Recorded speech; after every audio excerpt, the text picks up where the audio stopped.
ఈరోజు మనందరం ఆయన సన్నిధిలో నిలవబడ్డాము అంటే మనుషుల మేలు కోసం కాదు, మనుషుల ఆదరణ కోసం కాదు, కానీ ఆ పరిశుద్ధాత్ముడి నుంచి గొప్ప మేలు, గొప్ప ఆశీర్వాదాలు పొందుకోవాలని మనం వచ్చి ఉండగా మనందరం కూడా ఘనంగా దేవుని ఆరాధిద్దామా.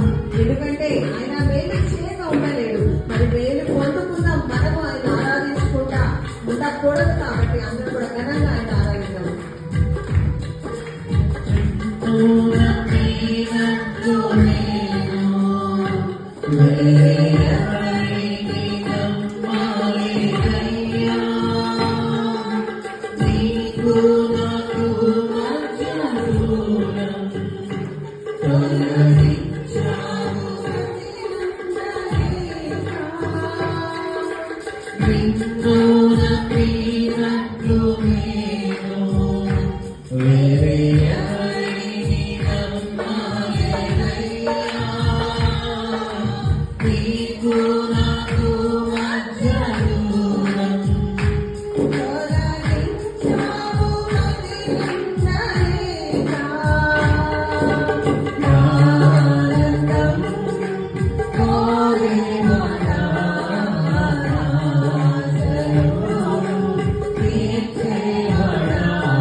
Yes.